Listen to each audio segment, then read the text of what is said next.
What's the matter, George? Are the Hollywood roles getting a little hard to come by as you age and get decidedly more smug and self-congratulatory? I'm just asking.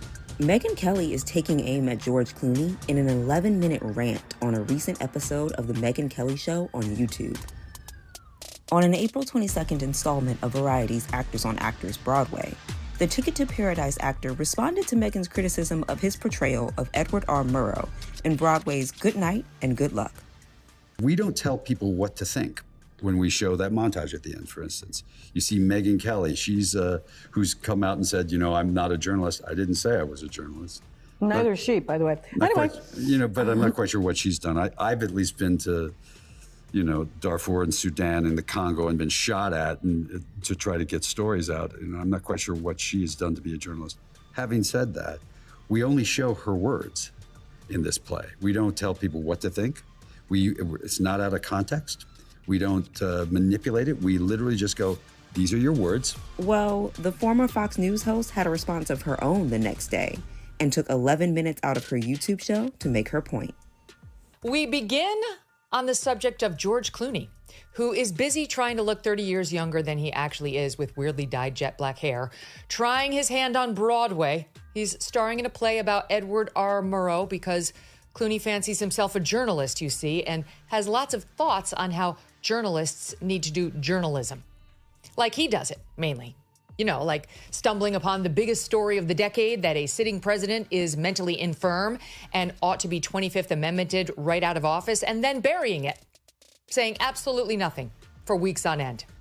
And then only after that president humiliates himself on the national stage at a presidential debate and then refuses to step down as the entire Democrat Party watches its electoral chances up and down the ticket go swirling down the toilet, finally decides to write an op-ed in the New York Times saying Joe Biden is not up for the job.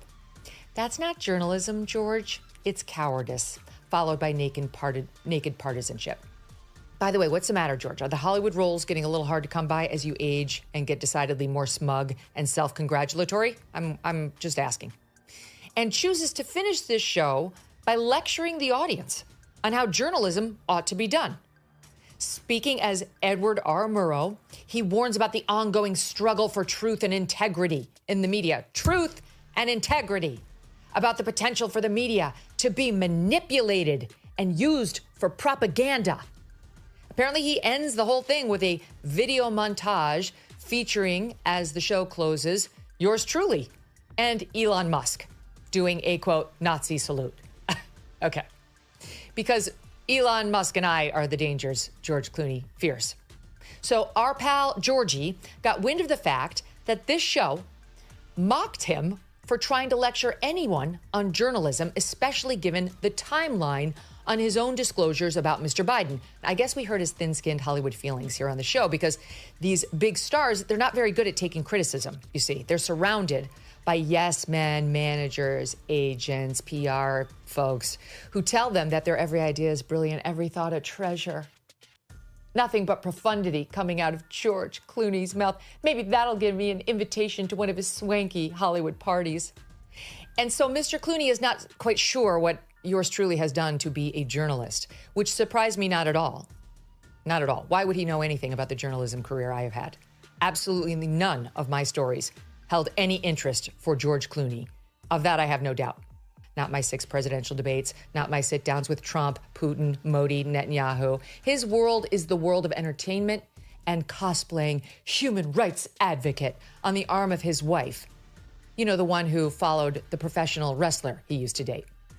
Maybe in the next decade, he'll catch a show or two and catch on to the kind of journalism that has made this show consistently one of, if not the, top news shows in the country.